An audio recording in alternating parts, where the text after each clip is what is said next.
Existen materiales que hoy nos permiten tareas tan simples como sostener en la palma de la mano una computadora, que en sus inicios pesaba 27 toneladas. ¿Qué es y para qué se utiliza un material con memoria? ¿Cómo pasó el titanio de ser una curiosidad de laboratorio a ser parte de nuestras vidas? O tal vez, de nuestro cuerpo. ¿Por qué el adobe de los antiguos egipcios es un antecedente de materiales que actualmente impulsan la tecnología aeroespacial? Hoy vamos a conocer más sobre los materiales que posibilitaron la evolución tecnológica de la humanidad y vamos a descubrir las historias detrás de cada uno de ellos.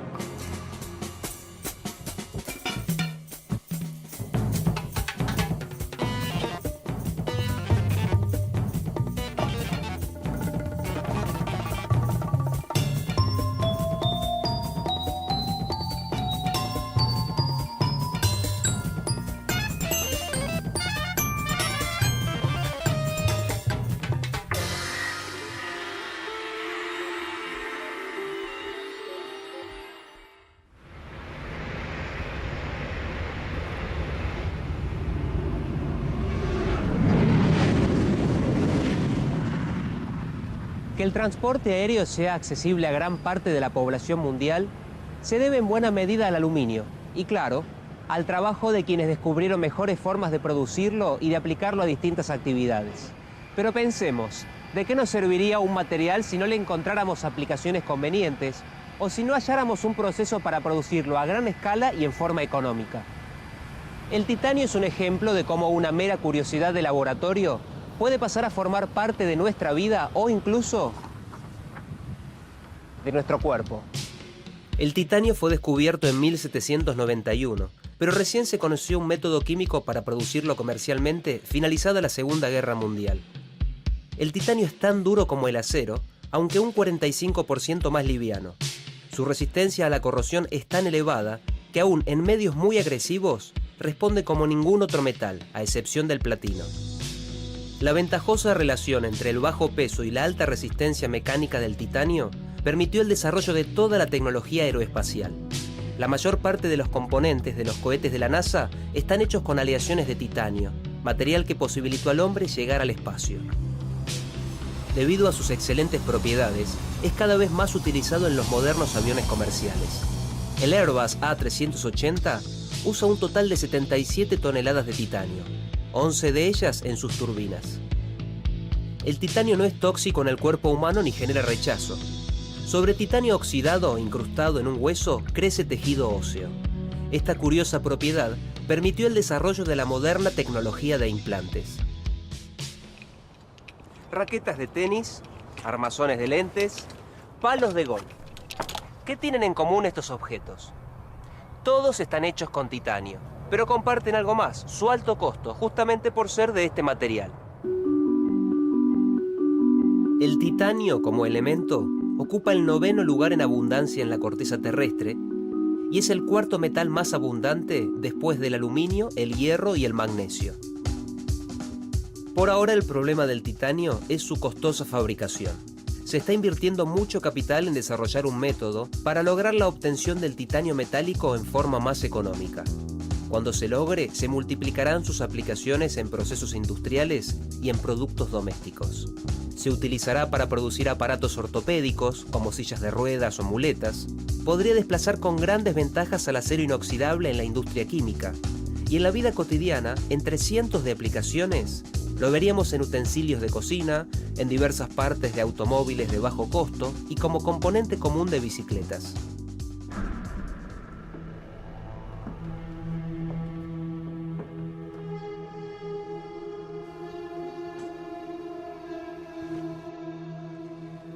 Habiendo aparecido otros metales como el aluminio o el titanio, ¿por qué desde el punto de vista de los materiales se dice que aún estaríamos en la edad de hierro? La razón es que el hierro, por su bajo costo, su abundancia y sus propiedades mecánicas, es el metal más producido en el mundo. El 95,45% del peso de los metales producidos en la actualidad corresponde al hierro y al acero.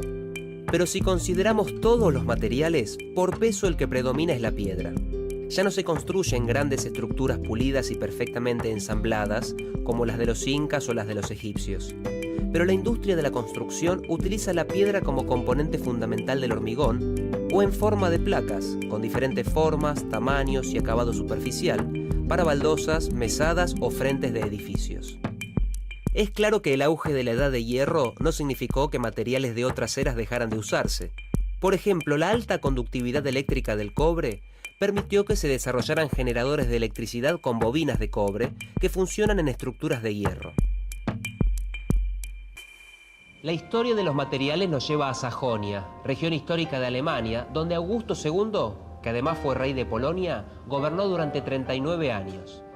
Se dice que vivió una vida licenciosa en la que engendró 300 hijos ilegítimos y que sentía fascinación por el lujo y los objetos preciosos.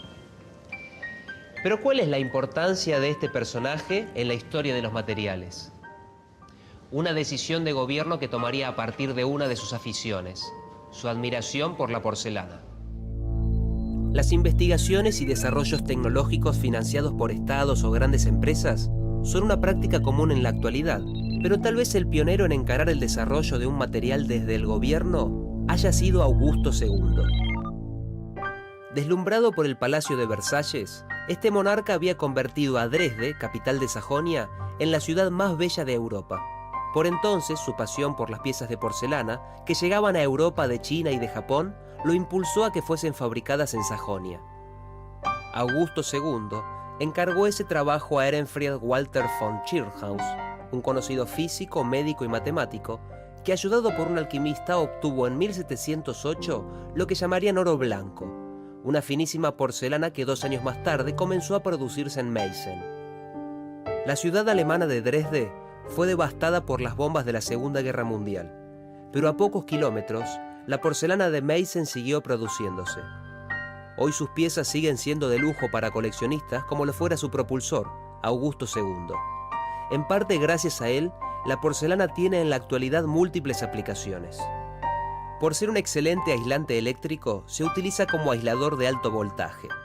También se emplea en arquitectura, en paneles de recubrimiento y en odontología para coronas de piezas dentales. La radio, un invento que nos remite a 2 hombres cuyos desarrollos revolucionaron la civilización entre los siglos XIX y XX. El invento de uno de ellos salvó miles de vidas a poco de difundirse. El otro, gracias a salvar una vida, inició la carrera que lo convertiría en uno de los inventores más trascendentes de la historia. Norteamérica, 1859. Un niño de 12 años, vendedor de diarios, le salva la vida al hijo del jefe de una estación de tren. Como recompensa, recibe un curso de telegrafía. Eran los inicios de la carrera de Thomas Alva Edison, inventor de la bombita eléctrica, de un generador eléctrico y del fonógrafo, entre otros adelantos que cambiaron el mundo. A la evolución que impulsó Edison se sumó, al otro lado del océano, el italiano Guglielmo Marconi, considerado universalmente el creador de la radio. En 1901 fue el primero en enviar señales de radio a través del Atlántico. Desde entonces su invención ha salvado miles de vidas en tragedias marítimas como la del Titanic.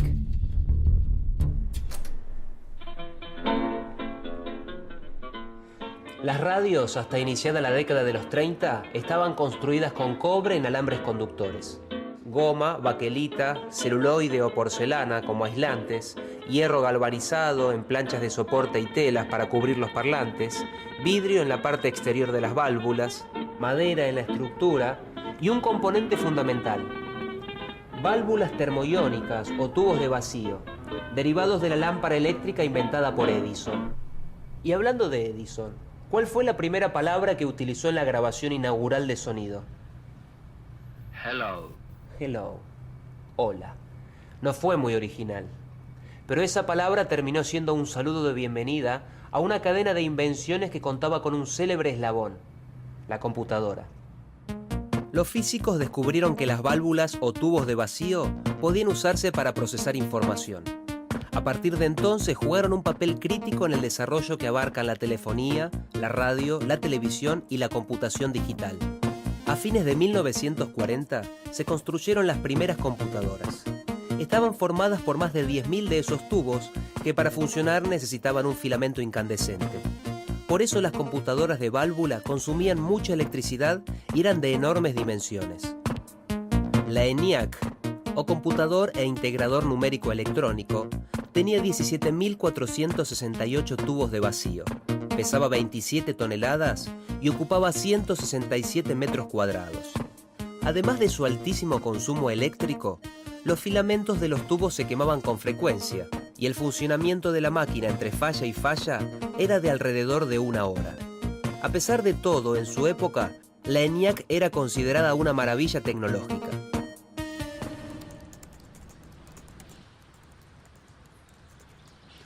¿Cómo se pasó en tan poco tiempo de las computadoras de toneladas de peso y de enormes dimensiones a las que hoy podemos sostener en la palma de la mano o en las rodillas? Parte de esta historia se escribió gracias a una nueva técnica para obtener metales de alta pureza. Su consecuencia son los transistores, que reemplazaron el uso de válvulas en las radios. Mientras se construían las primeras computadoras, los metalurgistas hallaron el método para producir metales de muy alta pureza, la técnica de fusión zonal. Esta técnica sirvió para producir germanio y silicio muy puros. Los físicos lograron controlar las propiedades eléctricas de estos dos elementos y en 1947 desarrollaron los transistores. El transistor cumplía las funciones de la válvula termoiónica, pero con menor consumo, menor tamaño y sin filamentos que se quemaran ni necesidad de altos voltajes. Un primer resultado de esta evolución fue la radio a transistores. En las computadoras, el transistor también desplazó a las válvulas, aunque para reemplazar a las de una computadora como la ENIAC, se requerían soldar casi 17.500 transistores. Pronto se desarrollaron los circuitos integrados, que permitían incorporar millones de transistores en una sola placa de silicio. En 1849, la búsqueda frenética de un material precioso movilizó a varios miles de personas en una misma dirección. Era la fiebre del oro, que transformó a California y a gran parte del oeste de los Estados Unidos.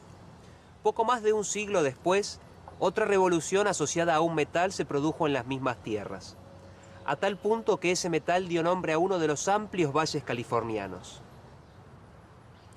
Estamos hablando del silicio. El silicio puro es un material semiconductor, porque tiene propiedades eléctricas que lo ubican entre un conductor, como el cobre, y un aislador, como la porcelana. Sobre una oblea de silicio, hoy es posible incorporar millones de transistores que forman microcircuitos integrados, la base del funcionamiento de los dispositivos electrónicos modernos. Una computadora de última generación posee alrededor de 400 millones de transistores.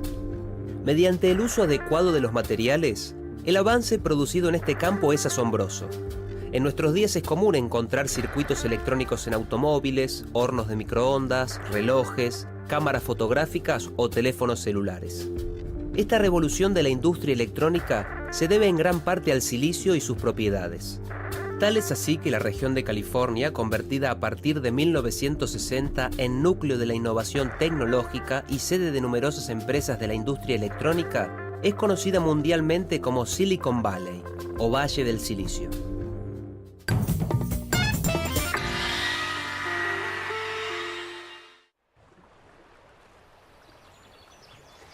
Los naufragios de los grandes transatlánticos de alguna forma congelan la historia. Es mucho lo que podemos aprender si pensamos en los objetos que quedaron dentro de estos barcos o que fueron rescatados de su interior. Entre la tragedia del Titanic y el hundimiento del Andrea Doria pasaron 44 años. Desde el punto de vista de los materiales, ¿cuál es la evolución más notoria que manifiestan los restos de estos barcos? Se puede resumir en una palabra: plásticos. Solo a principios del siglo XX, el hombre aprendió a fabricar materiales orgánicos totalmente sintéticos. En 1912, cuando se hundió el Titanic, se conocían la goma, el celuloide y unos pocos más. Durante la Segunda Guerra Mundial, se hicieron grandes esfuerzos por desarrollar nuevos polímeros, o como los llamamos comúnmente, plásticos. Uno de los objetivos era la obtención del caucho sintético para reemplazar al natural, cuyo suministro se hacía difícil en esa época. Cuando se hundió el Andrea Doria en 1956, la humanidad ya se había familiarizado con los polímeros en forma de radios, impermeables, tapizados, cubiertas aisladoras de cables y numerosos productos.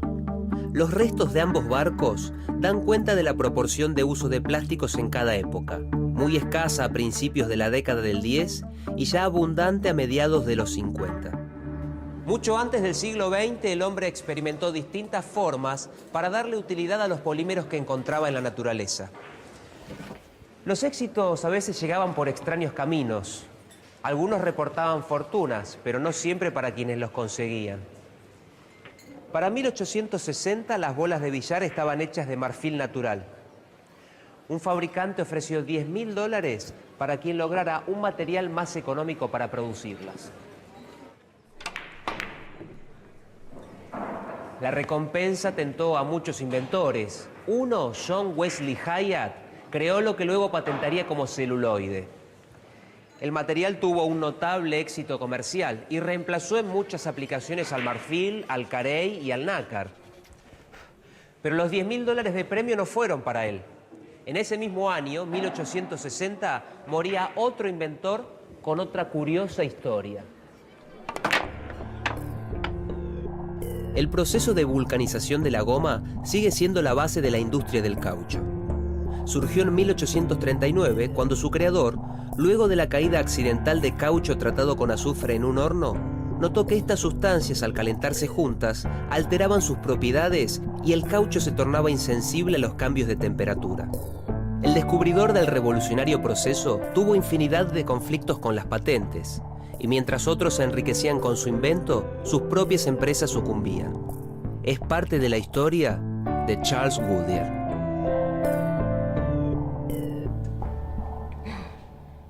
Después te llamo, estoy en medio del programa. Chao. El primer plástico totalmente sintético fue la baquelita, descubierta en 1909. 30 años después, DuPont introdujo con un éxito extraordinario una fibra sintética en reemplazo de la seda, el nylon. Luego se sucedió una avalancha de productos plásticos de distintas propiedades y usos. Ahora detengámonos en la Segunda Guerra Mundial, que en algunos casos prohibió la aplicación de nuevos hallazgos y en otros la aceleró. Veamos por qué un material que hoy tenemos en nuestras cocinas fue por años un secreto de Estado y cómo a partir de un material que hirió a un piloto cambió la historia de una intervención quirúrgica. Estados Unidos, 1938. Roy Plunkett, un químico de la empresa DuPont, sin proponérselo, generó en un tubo una sustancia sólida de color blanco.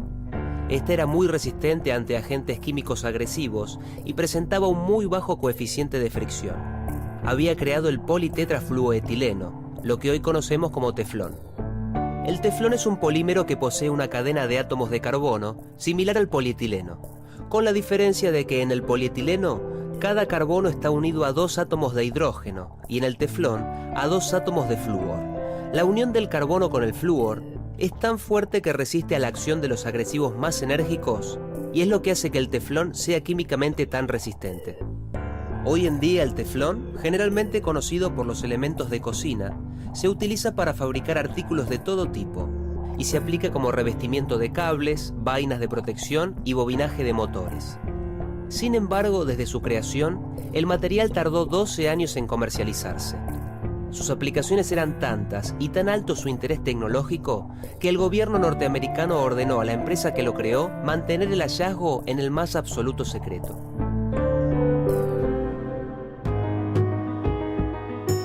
Al otro lado del Atlántico, un piloto de combate inglés era herido en el interior de su avión.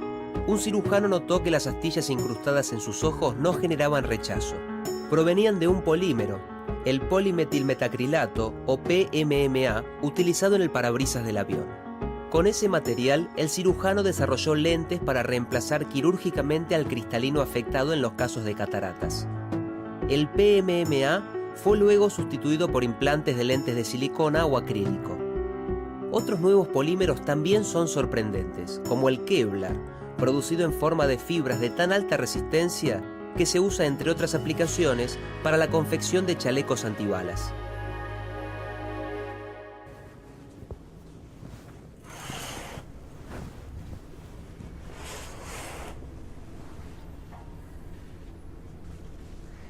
Sería un gran error creer que el área de los polímeros y sus aplicaciones se van agotando. La realidad indica todo lo contrario. El Premio Nobel de Química en el año 2000 se otorgó a científicos de Estados Unidos y Japón por el desarrollo de polímeros conductores de electricidad.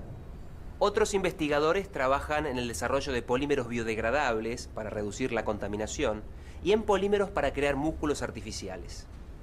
Por lo tanto, estaría mal pensar que queda poco por hacer en el ámbito de los materiales. Otro ejemplo claro, el del vidrio. El vidrio era en la antigüedad material de adorno. Al descubrirse el soplado del vidrio fundido hace 2000 años, se produjeron vidrios de ventana curvos y utensilios de uso diario. Años después, se produjeron vidrios planos para usos en construcción, en óptica, y vidrios resistentes a cambios de temperatura aptos para cocinar. Algunos pensaban que las posibilidades del material estaban agotadas. Se equivocaban. Entre 1970 y 1980, mejorando la transparencia del vidrio, se produjeron fibras ópticas de muy pequeño espesor, capaces de conducir señales luminosas a muchos kilómetros de distancia. Para transmitir información, las fibras ópticas resultaron ser mucho más eficientes que los alambres de cobre que fueron desplazados. Para la misma cantidad de información que puede transmitirse con 100 gramos de fibras ópticas, serían necesarios 30.000 kilos de alambres de cobre. Visto de otro modo, 2 pequeñas fibras ópticas pueden transmitir la información equivalente a 24.000 llamadas telefónicas simultáneas. Por un lado, barro. Por otro lado, pasto.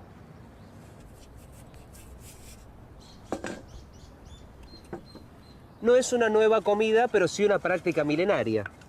Y lo que interesa no es el sabor de esta combinación, sino los resultados que produce.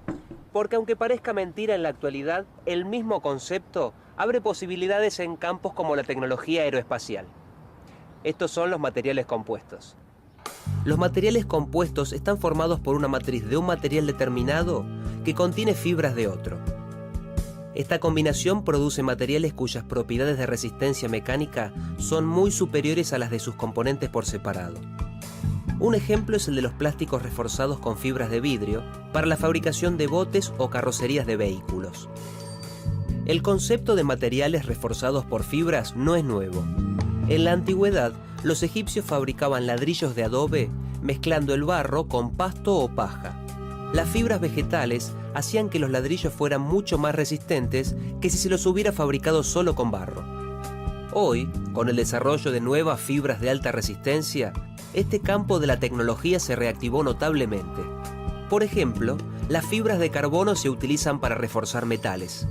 Los resultados se destacan en aplicaciones que incluyen desde objetos, como cañas de pescar o bicicletas, hasta hélices de equipos de energía eólica y tecnología aeroespacial.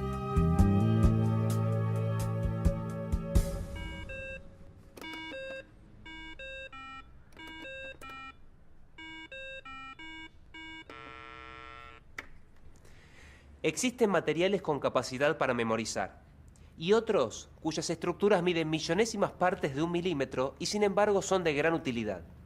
Hablamos de 2 áreas muy distintas, pero ambas sorprendentes: los materiales con memoria y los nanomateriales. Los llamados materiales con memoria se descubrieron accidentalmente. Se había desarrollado una aleación de níquel y titanio denominada nitinol, atractiva por su resistencia a la corrosión y por su maleabilidad. En una demostración se deformó un alambre de nitinol y pudo probarse que no se rompía. Luego, a alguien se le ocurrió calentar el alambre deformado. La sorpresa fue que este comenzó a enderezarse hasta recuperar su aspecto original. Había memorizado la forma que tenía inicialmente. Se hallaron más de una docena de aleaciones con esta propiedad de memoria. Si la temperatura de recuperación de la forma inicial es de 37 grados centígrados, la temperatura corporal, como con algunas formas del nitinol, tenemos un material con aplicaciones médicas, por ejemplo para destapar arterias o usos en ortodoncia. Otra área que parece abrir infinitas posibilidades es la nanotecnología, así llamada por la unidad de medida que utiliza, el nanómetro, que representa una millonésima parte de 1 milímetro. Los nanomateriales no son otros que los materiales ya conocidos, Pero se ha comprobado que llevados a dimensiones de unos pocos átomos no tienen las mismas propiedades que cuando se encuentran en volúmenes visibles. Cambian considerablemente sus propiedades ópticas, eléctricas y térmicas. Muchos investigadores en el mundo están trabajando en esta área, transversal a todas las tecnologías, que será de gran utilidad en distintas aplicaciones, como por ejemplo la medicina o la informática. En la actualidad, quien decide iniciarse en el área de los materiales se enfrentará con un campo de enormes posibilidades y podrá ser parte de la generación de cambios tecnológicos que no dejarán de sorprendernos. Cambios que en el pasado requerían siglos y hoy podemos medir en años o meses. Hablamos del desarrollo y del uso de materiales tanto en aplicaciones sencillas, cotidianas, como en temas que preocupan a la humanidad. Por ejemplo, los combustibles. La necesidad de reemplazar a los combustibles fósiles por no ser renovables y contaminantes es un problema serio que afronta el mundo. Una alternativa en desarrollo es el uso del hidrógeno. Ya se ensayan automóviles con esta propulsión y en muchos laboratorios se trabaja para desarrollar materiales que permitan el uso del hidrógeno en los vehículos sin ningún tipo de riesgo. El reemplazo del uso de los combustibles fósiles tendrá notables efectos en el ambiente, en el transporte, en el comercio y hasta en las estructuras de poder que rigen hoy en el mundo.